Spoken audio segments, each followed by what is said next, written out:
አማራና ትግራይ አንድ ከሆኑ እንደከዚህ ቀደሙ ትግራይን መክበብ አይቻልም።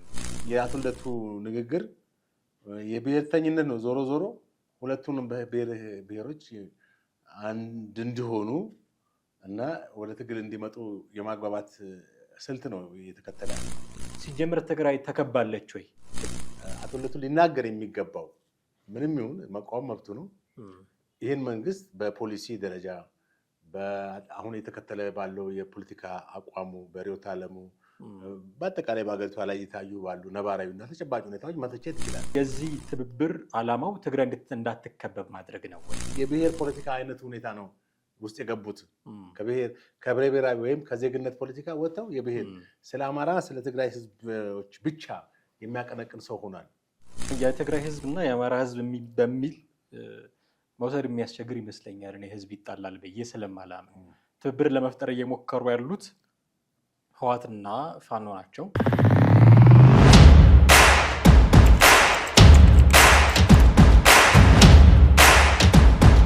ሰላም ጤና ይስጥልን። እንዴት አላችሁ ውድ ቤተሰቦቻችን? ይህ ዘኢትዮጵያ የዩቲዩብ ቻናላችን ነው። ጥላሁን አክሊሉና አማሃ ደገፋ ከእናንተ ጋር ቆይታ እናደርጋለን። በዛሬው ፕሮግራማችን ከሰሞኑ አቶ ልደቱ አያሌው የተናገሩትን ነገር አስመልክተን አንዳንድ ጉዳዮች እናነሳለን። ስለ አማራና ትግራይ ህብረት ያነሳሉ። በእርግጥ ብዙ ጊዜ የምናየው ችግር ምንድን ነው? አማራና ትግራይ ብለው ሲያወሩ ህዝብን ጭምር ቀላቅለው ነው የሚያወሩት። እኛ ጥበብ አድርገን በህወሓትና በፋኖ ትብብር መልክ እናነሳዋለን። በዚህ ጉዳይ ላይ የተናገሩትን ነገር እንደመነሻ ወስደን የራሳቸው አቶ ልደቱን ፖለቲካዊ ህይወት ከህወሓት ጋር ስለሚታሙበት ነገር እና አሁን ስለተናገሩትም ነገር ጭምር አንዳንድ ጉዳዮች ለማንሳት እንሞክራለን። እስከ ፕሮግራማችን ፍጻሜ ድረስ አብራችሁን ቆዩ። ጥሌ እንዴት አለ? ሰላም ነው። እንግዲህ ልደቱ አያሌው አንድ ሀሳብ ሰጥተው ነበረ። ምናልባት ሀሳቡን ጠቀስ አድርጎ ለማለፍ አማራና ትግራይ አንድ ከሆኑ እንደከዚህ ቀደሙ ትግራይን መክበብ አይቻልም የሚል ንግግር ነው የተናገሩት። ይሄ ማለት ምን ማለት ነው የሚለውን ወደ በኋላ እንመጣበታለን። ግን እንግዲህ ረጅም ጊዜ ነው የምናውቀው አቶ ልደቱ አያሌውን እና የፖለቲካ ተሳትፎ በጣም ብዙ ነገር የሚነሳበት ነው። እንደውም አንዳንዶች ለህወሓት ስስ ልብ ያለው ፖለቲከኛ ነው የሚል ትችትም ጭምር ይሰነዝሩበታል። እና ምን ማለት እንችላለን ስለ ልደቱ አያሌው ፖለቲካዊ ህይወት? ትክክል። እንግዲህ ልደቱ በኢትዮጵያ ፖለቲካ ውስጥ የረጅም ዓመት ምናልባትም ከ30 ዓመት ያላነሰ ጊዜ በኢትዮጵያ ፖለቲካ ተቃዋሚ ጎራ ውስጥ የነበረ አንጋፋ ፖለቲከኛ ነው። ዛሬም በዛ ውስጥ ነው ያለው። በእርግጥ አሁን ከቅርብ ጊዜ ወዲህ አንድ ራሱን የቻለ የፖለቲካ ድርጅት ውስጥ የለም። ያው በተቃውሞ ውስጥ ነው ያለው። ዞሮ ዞሮ ይህን መንግስት በመቃወም በተለያየ ጊዜ ድምፁን ያሰማል።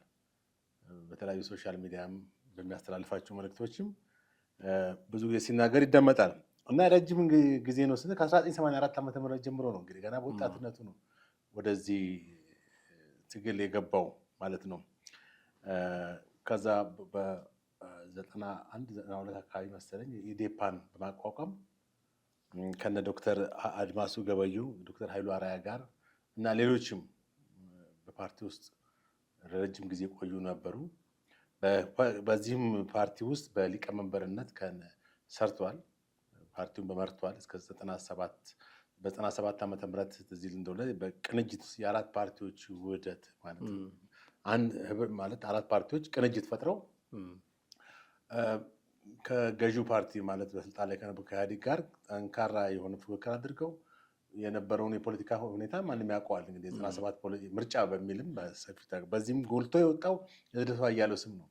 ልደቱ አያሌው በዛኔ በጣም የህዝባዊ ቅቡልነቱ ከፍተኛ ነበር። በአብዛኛው የወጣቱን ህብረተሰብ ቀልብ መሳብ የቻለ ነበር።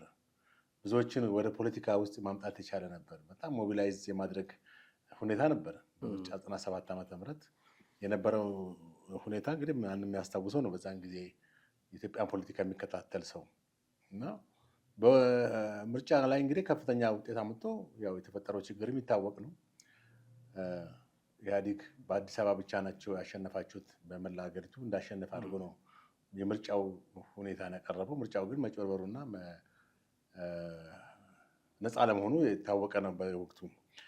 በዚህ ሁኔታ ላይ እንግዲህ ያለም ያው ቅንጅት እርስ በርስ ባለመግባባት በአመራሮቹ መካከል በተለይም ልደቱ ጋር በተፈጠረ አለመግባባት ከፓርቲው ወጥቶ እነሱ ፓርላማን ገባም ሲሉ እሱ ብቻውን ፓርላማ ገብቶ ኋላ ላይ ደግሞ በከተማ ውስጥ በነበረው ረብሻ የቅንጅት አመራሮች ተይዘው ወደ ዘብጥያ መውረዳቸው ይታወቃል። እነሱ ሲታሰሩ አሁን እንግዲህ በዛን ጊዜ ከገዢው ፓርቲ ጋር ወገንተኝነት ስላለው ነው ሆም ተብሎ ምናምን ብዙ ነገሮች ተወርተው ያው ልደቱ የህዝባዊ አመኔታውን አጣ።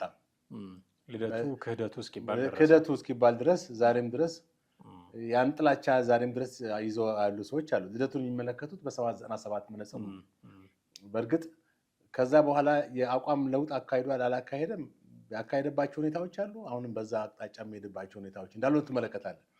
ለምሳሌ ከ97 በኋላ በኢዴፓ ውስጥ ሆኖ በጣም ጠንካራ ተቃዋሚ ሆኖ ቀጥሏል።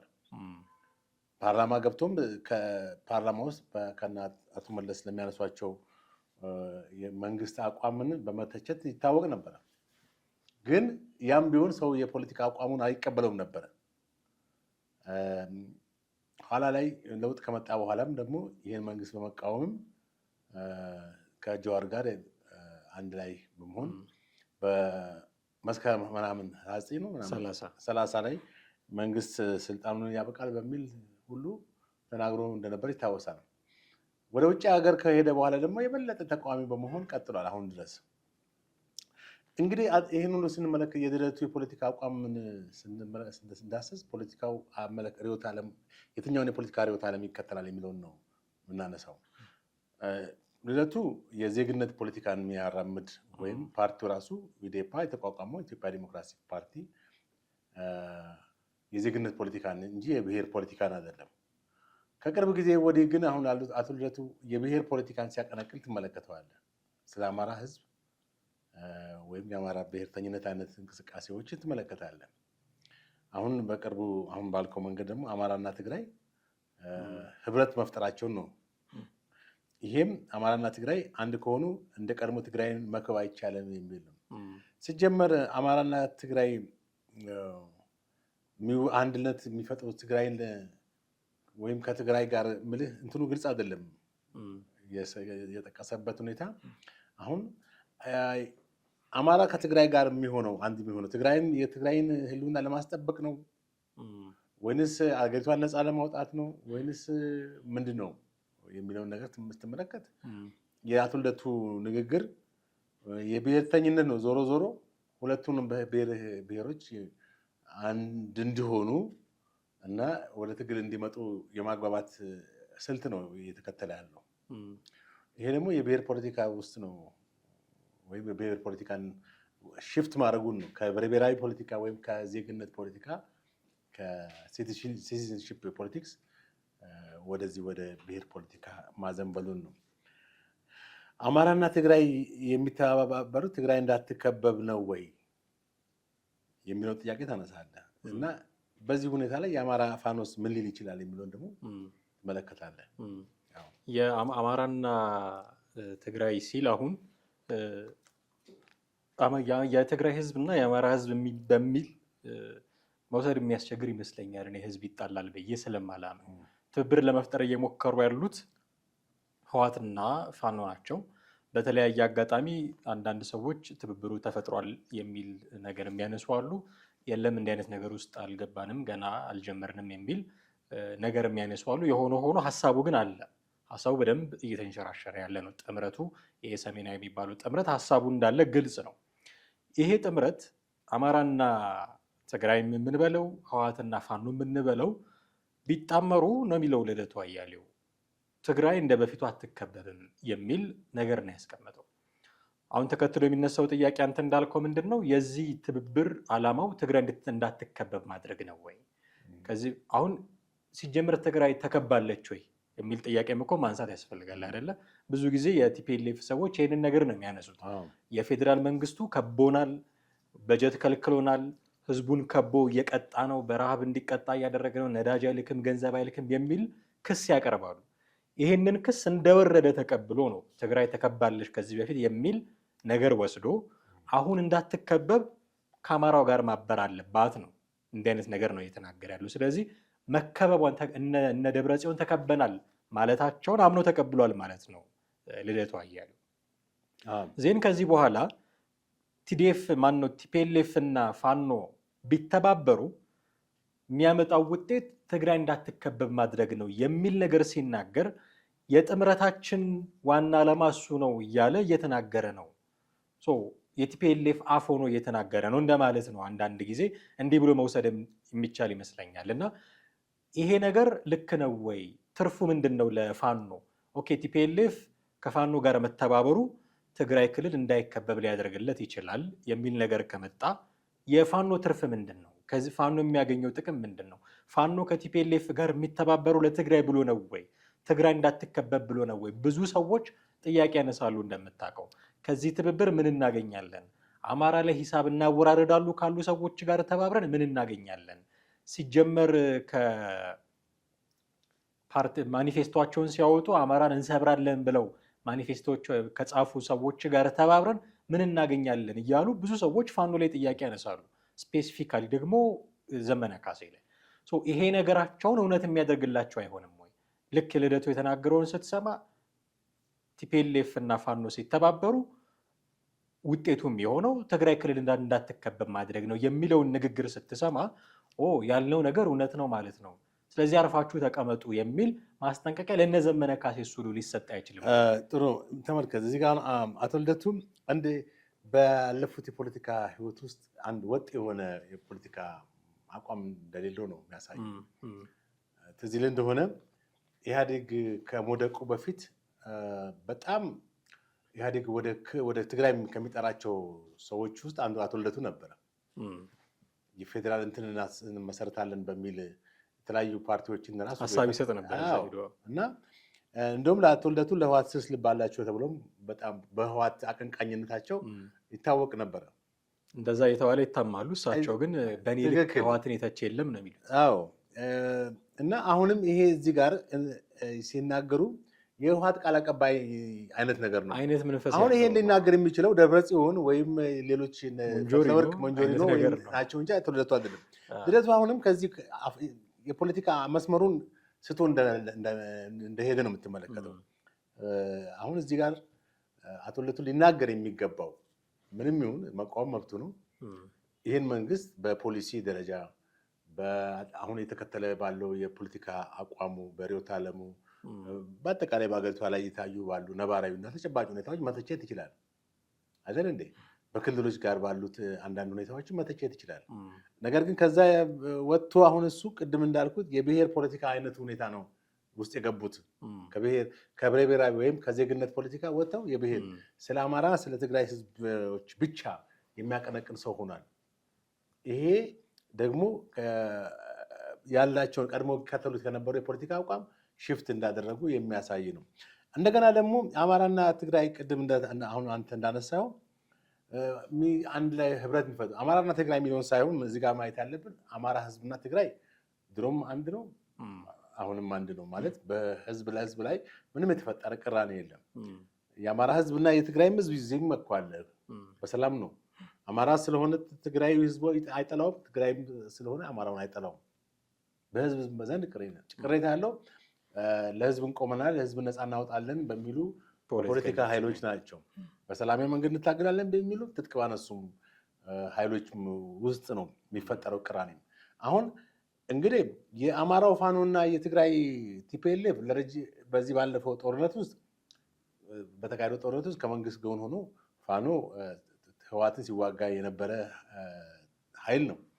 ከጦርነቱ በኋላ በተፈጠረ ከዚህ መንግስት ጋር በተፈጠረ ቅራኔ ነው እንግዲህ ከዚህ ጠላት ወዳጄ ነው በሚል የኃይሉን ለማስፋትም ስትሬንግዝ ለማምጣትም ከህወሓት ጋር አንድነት የፈጠረው። ያም ብቻ አይደለም፣ ከሻዕቢያም ጋር አልፎ ተርፎም ከሱዳን ጋር በዚህ በኩል ከሸኔም ጋር በመሆን በጭራሽ በርዕዮተ ዓለም በምንም ሊግባቡ የማይችሉ ኃይሎች ናቸው የተሰባሰቡት። እነዚህ ኃይሎች መሰባሰባቸው ብቻ ሳይሆን አንድነት ፈጥረው ምን ያክል ወደፊት ይጓዛሉ የሚለው ነገር ስትመለከት በጣም የማይመስል ነገር ነው። ኢምፖሲብል ነው። ሁለቱ እንኳን የሚስማሙ የትኞቹ ናቸው? እስኪ ጥቀስልኝ። ቲፒኤልኤፍ እና ሻዕቢያ ይስማማሉ? ከባድ ቅራኔ ያለባቸው ናቸው። ሌላውን የድሮውን በ2013 በተካሄደ ህወሓት በለኮሰው ጦርነት እኮ የሻዕቢያ ሰራዊት ገብቶ ብዙ ጥፋት ነው ያደረሰው። ብዙ የትግራይን ሀብትና ንብረት ዘርፎ ነው ሄደው፣ ከብቶቻቸውን ሳይቀር ዘርፎ ነው ሄደው። ብዙ ኢሰብአዊ ጥቃት አድርሷል። የመድፈር ሁኔታ፣ ሴቶችን፣ ብዙ ነገሮች ያደረሰ ነው። ቁስል አለባቸው። ጄኖሳይድ አካሂዷል አይደል እንዲ ያሉት፣ ተካሂዶብናል። ጄኖሳይድ ተካሂዶብናል ማለት የዘር ማጥፋት። ማን ነው የዘር ማጥፋት ያካሄዳባቸው? በዋነኝነት የኤርትራ ሰራዊት ነው እንጂ ከመከላከያው ሰራዊት በእርግጥ ገድሏል፣ ግን ጄኖሳይድ ነው ብለህ የምትለው አይደለም። ኢትዮጵያ መንግስት ያካሄደው ጥቃት ጄኖሳይድ ሊባል አይችልም። ኤኒዌይስ እዚህ ጋር የምትመለከተው የአማራና የትግራይ ኃይሎች እንበላቸው አንድነት መፍጠራቸው እንግዲህ ነፃ ለማውጣት ነው በሚል ነው። ማለትም አሁን በስልጣን ላይ ያለውን መንግስት በኃይል አስወግደው እነሱ እናመጣዋለን የሚሉትን ነፃነት፣ ፍትህ፣ ዲሞክራሲ ለማምጣት ነው የሚታገሉት እንጂ የአንድን ክልል ከበባ ከጥቃት ለማዳን ብቻ እንዴ። ይሄ የአማራ ፋኖ ለማን ነው የሚታገሉ? ለትግራይ እንትን ሆኖ እንዴ? የፕሮክሲ ወር ነው የሚያካሂደው እንዴ? የውክልና እንትን ነው እንዴ? ለአማራ ነፃነት ነው። አማራ ተበድሏል፣ ተጨቁኗል እያለ እንዴ? ስለዚህ የልደቱ ንግግር ምንም መስመሩን የሳተ ነው። ገባ? የተናገረውን ሀሳብ ራሱ ምን እንደሆነ ያስተዋሉ አልመሰለኝም። ከዚህ በኋላ አማራ ትግራይ አይከበብም ማለት ነው። ከዚህ በፊት ተከቦ ነበር ወይ ትግራይ? አሁን የነ ደብረጽዮን ቋንቋ እኮ ነው፣ የነ ደብረጽዮን ንግግር ነው። ደብረጽዮን ብዙ ጊዜ ሲናገር እንደሰማው ትግራይ በከበባ ውስጥ ነው ይላል። ለዓለም አቀፍ ማህበረሰብ፣ ለዩኤን፣ ለዚህ ለአፍሪካ ህብረት፣ ለኢሮፒያን ደብዳቤ ይጽፋል በየጊዜው። ለደብረጽዮን ይጽፋሉ ደብዳቤ፣ በጣም ያስገባሉ። ራሳቸውን እንደ መንግስት ስለሚመለከቱ እንደዛ ነው አክት የሚያደርጉት። እንደ መንግስት አክት እያደረጉ ነው የሚሉት እና ሁልጊዜ ወቃሽና ከሳሽ እነሱ ናቸው። ሲከሱ ደግሞ ምንድነው በከበባ ውስጥ ነን ነው የሚሉት። ለትግራይም ህዝብ በከበባ ውስጥ በዛን ጊዜ 2013 ላይ ደብረጽዮን በትግርኛ የተናገረው ነገር አብይ አህመድ የአህዳዊ ማለት የደርግ መንግስት ተመልሶ መጣብህ ነው ያሉት ቃል በቃል። የትግራይ ህዝብ እንደዛ ሲባል የትግራይ ይደነግጣል እውነት መስሎት። አየህ ቲፒኤልኤፍ ውሸትን እውነት አስመስሎ ማቅረብ የረጅም ጊዜ ኤክስፒሪየንስ አለው። በተለይ በትግራይ ህዝብ ላይ በጣም ብዙ ሐሰት ወይም ውሸቶችን እውነት አስመስሎ በማቅረብ ነው በስልጣን ላይ መቆየት የቻለው። የትግራይ ህዝብ አእምሮ ውስጥ መቀመጥ የቻለው። ዛሬም ድረስ የትግራይ ህዝብ የቲፒኤልኤፍን የህልውናቸው መሰረት፣ የማንነታቸው መለያ፣ ከጠላት ከምንም የሚከላከላቸው አድርጎ ነው የሚመለከቱት እና ወደፊትም በቃ የቲፒኤልኤፍ ነው የነሱ ተከላካይ አድርጎ ነው የሚመለከቱት። ቲፒኤልኤፍም እንደዛ እንዲመለከቱት ነው። ያው ለዛ ነው የትግራይ ህዝብና ህወሓት አንድ ሳንቲም ሁለት ገጽታዎች ናቸው የሚለው ትርክት ለረጅም ጊዜ በትግራይ ህዝብ ስነ ልቦና አእምሮ ውስጥ እንዲቀመጥ አስደርጓል። አሁን ደግሞ ይሄ ባስ ብሎ አቶ ልደቱ የትግራይን ህዝብ ከከበባ ደጋሚ አይከበብም። አሁን ፋኖ የተደራጀው በቲፒኤልኤ ማለት ነው የትግራይን ህዝብ እንዳይከበብ ነው አይነት ነው ትርጉም። እንደዚህ አይነት ትርጉም ያለው ንግግር የማይሆን ነው። አየህ ወይ በፖለቲካ ውስጥ አእምሮ እንትን እያለ ነው ማለት ነው፣ ዲክላይን እያደረገ ነው ማለት ነው የልደቱ አእምሮ። አንደኛ ከዜግነት ፖለቲካ ወደ ብሔር ፖለቲካ መግባቱ፣ በሁለተኛ ደረጃ ደግሞ የሚናገረውም ንግግር መስመሩን እየሳተ አቅጣጫውን እየሳተ ጤናማ ያልሆነ ንግግር እንደዛ አይደለም መባል ያለበት እና ትክክል ያልሆነ አነጋገር ነው። ከዛኛው ወገን ምን አይነት ግብረ መልስ ያገኛል? አሁን እንግዲህ የፋኖና የቲፒኤልኤፍ ግንኙነት ማበር ትግራይን ከከበባ ነፃ ያደርጋታል፣ እንደ በፊቱ እንዳትከበብ ያደርጋታል የሚል ንግግር ከተናገረ የፋኖ መመስረት ጥቅሙ ለዚህ ነው ወይ የሚል ጥያቄ አሁን እያነሳ ነው። እኛ ጥያቄ እንዳነሳ ነው ራሳቸው የፋኖ አባላት እነ ዘመነ ካሴ እና አስረስ ማረዳምጤ ወጥተው እኛ ለዚህ አይደለም ትብብርም ከፈጠርን በጋራ ሆነን መንግስትን ለመውጋት ካልሆነ በስተቀር ለዚህ አይደለም የሚል ምላሽ እኔ እንደሚሰጡ ነው የምጠብቀው። እና ምን አይነት ግብረ መልስ ትጠብቃለህ? በተለይ አሁንም ምን መሰለህ እነዚህ አሁን የጠራቸው ሰዎች መጀመሪያ አንድ ንግግር ሲናገሩም አልሰማኋቸውም ከዚህ በፊት በተለያየ ሁኔታዎች ላይ አንደኛ በአደረጃጀትም ተደጋግሞ እንደሚነገረው በዲሴንትራላይዝድ የሆኑ ናቸው። ሴንትራላይዝድ አሉ። በአንድ ወጥ የሆነ ማዕከላዊ ወይም ሴንትራላይዝድ የሆነ አስተዳደር የሚመሩ ስላልሆኑ የተለያየ ንግግር መነጋገራቸው የሚጠበቅ ነው። ሲጀመር ከህወሓት ጋር ያላቸውን ግንኙነት አምነዋል ወይ? አሁን ተቀብለዋል ወይ? ነገር የለም እኛ የለንበትም። በተደጋጋሚ አስረስ ማረድ አንተ እንደ አይነት ነገር ሲናገር እንሰማዋለን። ቢኖር ደስ ይለናል፣ ግን አሁን የተደረገ ነገር የለም ሲል ነው የምንሰማው። ወደ ፊቸር ወይም ወደፊት እናደርገዋለን እንደዛ አይነት ነገር የሚል እንትን ያለው ነው። ስለዚህ ይሄ ነገር እነሱ ያላመኑበትን ነገር ወይንም ከህወሓት ጋር ግንኙነት መፍጠራቸውን ያልተቀበሉትን ነገር ይሄ ነገር አሁን የአቶ ልደቱ የተናገረው ነገር ቢቀርብላቸው ምን ምላሽ ይሰጣሉ? ምንም ምላሽ ሊሰጡ አይችሉም። ወይንም ግንኙነት ከሌለ አንድ ነገር ምን ትመልሳለህ? ግንኙነት የለንም አትሊስት የምትለው ነገር የተጨበጠ ነገር አይደለም። ኢቨን ግንኙነት እንኳን ቢኖር ለምሳሌ ባለፈው ዘመነ ካሴ መግለጫ ሰጥቶ ነበር። በመርፌ እንኳን ልንገዛ ብንደራደር ከሌሎች ኃይሎች ጋር እንበለው ከቲፒኤልኤፍ ጋር የአማራን ህዝብ ጥቅም በሚጎዳ መልኩ አይደለም የምንደራደረው፣ እያሳወቅን ለአማራ ህዝብ ነው የምናደርገው የሚል መግለጫ ሰጥቷል። ከዚህ መረጃ ተነስተን ከዚህ መግለጫ ተነስተን እነ ዘመነ ካሴ የልደቱን ንግግር ሲሰሙ ምን ሊሉ ይችላሉ ብሎ መገመት። አሁን እኮ ከዚህ በፊትም ልደቱ ብቻም ሳይሆን ሀብታሙ አያለው እንደውም ልደቱ አሳንሶ ነው የተናገረው እንጂ ሀብታሙ ሰፋ አድርጎ እሱማ ጥምረቱን ተፈጥሯል። ጥምረት ተፈጥሯል። ትብብር ኢትዮጵያ የሚባል ትብብር ኢትዮጵያ ነው ኢትዮጵያ ካውንስል የሚባል የሆነ ካውንስል ምክር ቤት አይነት ነገር ተፈጥሯል ብሎ ደምድሟል።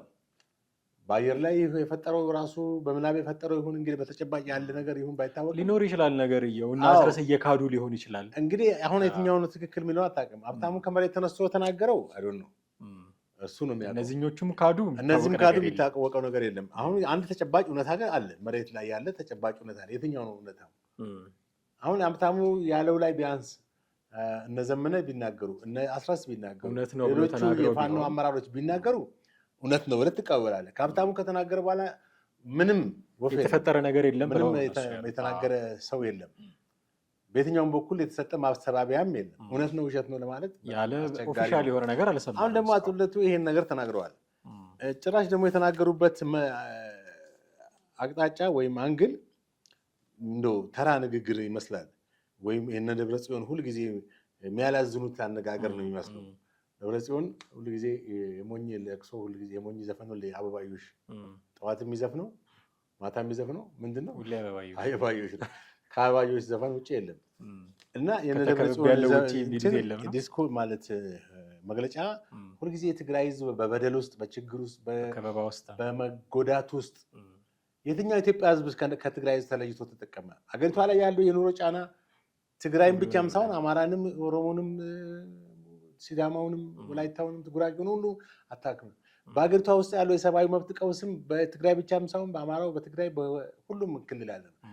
በአገሪቷ ውስጥ ያለው የጸጥታና የሰላም መታጣት ሁኔታም በሁሉም እንደውም በትግራይ ክልል ውስጥ የለም ይሄ ሁኔታ።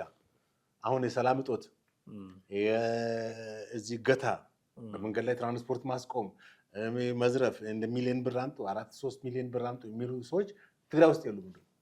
የት ነው ያለው? አማራ ክልል፣ ኦሮሚያ ክልል፣ በአንዳንድ ደቡብ ክልል፣ የአዲስ አበባ መንገዶች ላይ ትግራይ ሰላም ነው። ከዚህ አንጻር እንደው በፌዴራል መንግስቱ የሚያሳብብበት ሁኔታ እንኳን ነው። ሌሎችም ነገሮች የሰብአዊ መብት ጉዳይ ያለው የት ነው?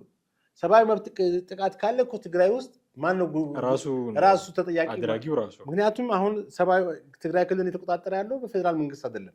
ራሱ ባይገነጠልም ቃል በቃል እንደተገነጠለ ነው። የዲፋክቶ ስቴት ብሎ የሚመኘውን ነገር በጀት አጣ እንጂ አሁን በጀቱን ቢያገኝና አንዳንድ ለራስ ገዝነት እንደ ሶማሌላንድ የሚያበቃው ለምሳሌ አሁን ሶማሌላንድ ራስ ገዝ ነች። ሶማሌ ዋናዋ ሶማሌ ባትቀበላትም 30 ምናምን 32 33 ዓመት ተገንጥላለች። በቃ ያሁን ከእስራኤልም እውቅና አገኘ። ከእስራኤል እውቅና ካገኘ ደግሞ ምን ችግር ይልካል?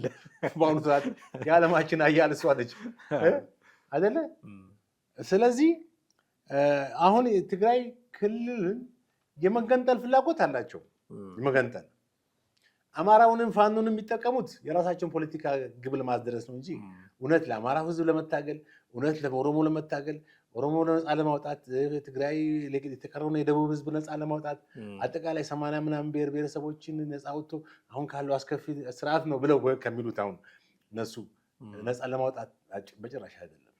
የነሱ ተልእኮና ዓላማ አሁንም ድሮ በደርግ ጊዜ የሚባላል ትግራይ ሪፐብሊክ ይሄ ታላቋን ትግራይ የመመስረት ገብቷል። ታላቋ ትግራይ አሁን ታላቋ ሶማሌ ብሎ ነው ዚያድ ባሬ 1969 ታላቋ ትግራይ ከኢትዮጵያ ተነጥላ እንዴት ነው ትግራይ ብቻውን የምትሆነው?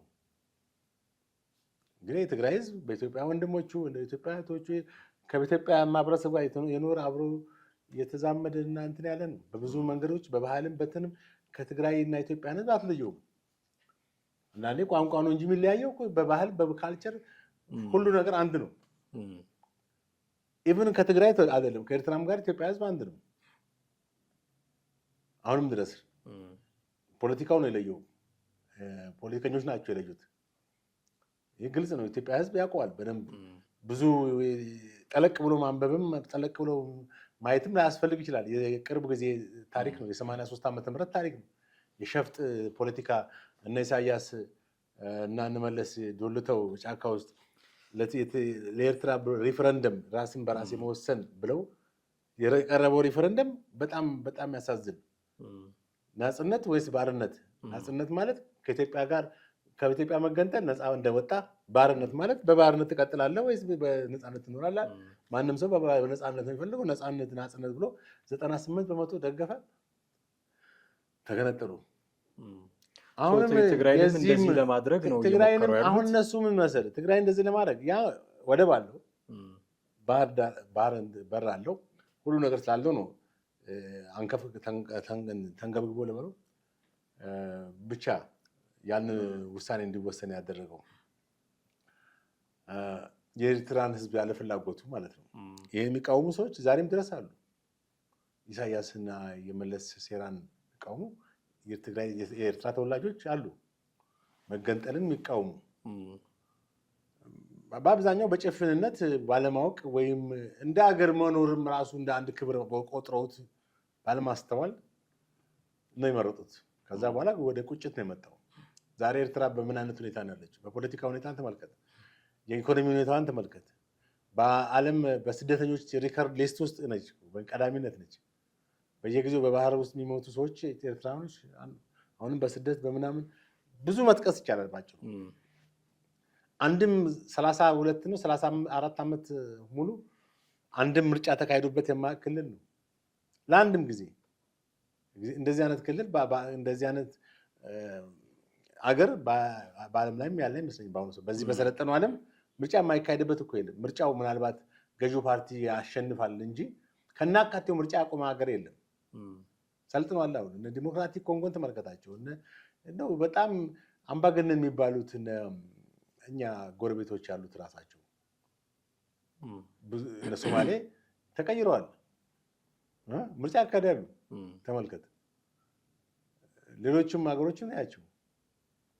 ኤርትራ ብቻ ግን እዚህ ጋር በአንድ አምባገነን መንግስት አሁን በኤርትራ ይቀናሉ። በምን አላውቅም እንግዲህ በኤርትራ መገንጠል ይቀናሉ የቲፒኤልኤፍ ሰዎች እና ደግሞ ችግሩ ይህንን ለማስፈጸም ከፋኖ ጋር እናበራለን። ከፋኖ ጋር አሁን የሂደቱ ንግግር የፖለቲካ አስተሳሰብ እንግዲህ አንድነት መፍጠር አይደለም እኮ ትልቁ የፖለቲካ ዓላማ ነው፣ እውነተኛነቱ ነው፣ በህዝብ ተቀባይነት መኖሩ ነው። ፋኖን ይህን ሁሉ ጊዜ ያቆየው ምንድን ነው? 3 ዓመት በትግል ውስጥ ፕሮግረስ ማድረግ ነበረበት። እነሱ ፕሮግረስ አድርገናል ይላሉ፣ ግን እንደሚሉት አይደለም። የአማራ ህዝብ ምን ያህል ተቀብሎታል የፋኖን ትግል? በክልል ውስጥ ካለፉት 3 ዓመታት ወዲህ እኮ ግጭቶች፣ ግድያዎች፣ መሰረተ ልማቶች መውደም፣ ኢኮኖሚ መናጋት፣ የትራንስፖርት እና እንትን መቋረጥ፣ የትምህርት ቤቶች ልጆች እንዳይሄዱ መሆን፣ ያልተረጋጋ ፖለቲካ ውስጥ ነው ያለው ክልል። አማራ ክልል ሲባል በአሁኑ ሰዓት ሰው አእምሮ የሚመጣ ምንድን ነው? ጦርነት፣ ውጊያ ነው የሚመጣው። ደቡብ ከተባለ ደግሞ ልማቱን እድገቱን ነው እየታየ ያለው በአሁኑ ሰዓት። የበለጠ ሊያፈራርሱት ነው ወይንስ እንዴት ነው ወደፊት? ይህን ማሰብ አይኖርባቸውም? አንድ ነገር አንስተን እንደው ብንቋጭ፣ ቅድም ንግግርህ ላይ አቶ ልደቱ ይህንን መናገራቸው ከዜግነት ፖለቲካ ወደ ብሔር ፖለቲካ ሽፍት እያደረጉ ሆኖ የሚል ስጋት አስቀምጠ ነበር። እኔ ደግሞ አንድ ስጋት ብንጨምር ደስ ይለኛል። እያወሩ ያሉት ትብብር ወታደራዊ ትብብር ነው። የቲዲኤፍ እና የፋኖ ኃይሎች ትብብር ነው። ያ ትብብር ከተፈጠረ ትግራይ አትከበብም የሚል ወታደራዊ ትብብር ነው ያነሱት። ስናቃቸው አቶ ልደቱ ግን የሰላማዊ ትግል አቀንቃኝ ናቸው። ምን ሲደረግ ወደ ትጥቅ ትግል አቀንቃኝነት እንደተሸጋገሩ ግን ብዙ አልገባኝ። ቅድም እንዳልነው እኮ አቶ ልደቱ ደንበኛ የፖለቲካ አክሮባቲስት ነው ሆኗል። ወይም ሰው ሳያውቀው በድብቅ እንግዲህ አክሮባት የሰራባቸው ብዙ ጊዜዎች ይኖራሉ ማለት ነው። የበለጠ የታወቀው 97 ዓመተ ምህረት ነው። በእርግጥ በአይን ያየ ሰው የለም። እንግዲህ ያንን ተፈጸመ የተባለውን ነገር እንደዚህ ተደርጓል፣ ከዛ ከገዢው ፓርቲ ጋር የሆነ ግንኙነት ፈጥረዋል የሚሉ ሰዎች አሉ። አንድ ሆቴል ውስጥ ያ እንግዲህ ያዩ ሰዎች ይኖራሉ አይኖሩ አላውቅም። ግን በአብዛኛው ህዝብ የሚያወራው ነገር ነው። ቅንጅትን ከርቶ የወጣበት ከዛ አንጻር ነው ተብሎ በስፋት ተወርቷል። በተጨባጭም እነሱ ወደ እስር ቤት ሲገቡ እሱ ወደ ፓርላማ ነው የገባው። ከዛ በኋላ ያለው የፖለቲካ ሁኔታ እንዳለ ሆኖ ፓርላማ ውስጥ የሚቃወም ነበር። በእርግጥ ይሄ መንግስት ወደ ስልጣን ሊመጣ አካባቢ የትግራይ ቲፒኤልኤፍ አቀንቃኝነቱን ነው በጣም ያሳየው። በዚህ መንግስትም ላይ ያለ ከቲፒኤልኤፍ ጋር ይሞዳሞድ እንደነበረ ማንም ያስታውሰው ነው። እና እንደውም እንዴት ትግራይ ሄዳል ተብሎ ሁሉ ተወቅሶ ነበር አይደል? የበለጠ በህዝብ እንትኑ እስካሁን ሀገሬ ነው የትም ሄድ ይችላል። አሁን እንግዲህ ለቱ የሰላማዊ ትግልን በጣም በማቀንቀን የሚታወቅ ቀዳሚ ነው ሰው ነው። አሁን ደግሞ ወዴት ይሄድ ስትል ትጥቅ ትግል ያነሱ ሰዎች መሳሪያ ወይም ነፍጥ ይዘው የተነሱ ሰዎችን ነው ሀሳብ እያቀበለ ያለው። በዚህ ብትደራጁ ይሻላል፣ ከዚያ በኋላ መንግስትን የምታሸንፉበት አቅጣጫ ይሄ ነው እያለ እያስቀመጠ ነው ማለት ስትራቴጂ እየቀየሰላችሁ ነው ማለት ነው። ያው ይሄ እንግዲህ ወቅቱን ሁሌ እንትኑን እየተከተለ የሚሄድ ሰው እንደሆነ የምትመለከተው። አንዳንድ ጊዜ ወደ ነፈሰበት የሚነፍስ አይነት ሰው መሆን መልካም አይደለም ብዙ ጊዜ። ምክንያቱም የሆነ ነገር የሆነ ታይቶ የሚጠፋ ሊሆን ይችላል። አሁን የነዚህ ኃይል ሲዳከም ደግሞ ወደ የትኛው ፖለቲካ አቅጣጫ ሊገባ ነው ሰው? ሰላማዊ ትግል አሁን ድርድር ቢያካሄዱ እስከ መንግስት ጋር ደግሞ ምን ሊያደርግ ነው ማለት ነው? መጥቶ እንደገና ስለ ሰላማዊ ትግል አንድ ወጥ የሆነ የፖለቲካ አመለካከት ነው። መንግስት መቃወም ካለበት በሰላማዊ ትግል የመንግስት ፖሊሲዎችን፣ የኢኮኖሚውን፣ የፖለቲካውን፣ በማህበራዊ ጉዳይ ላይ ያለውን ፖሊሲ ተጨባጭ በሆነ ራሽናላይዝ በሆነ እንትን መቃወም ይችላል።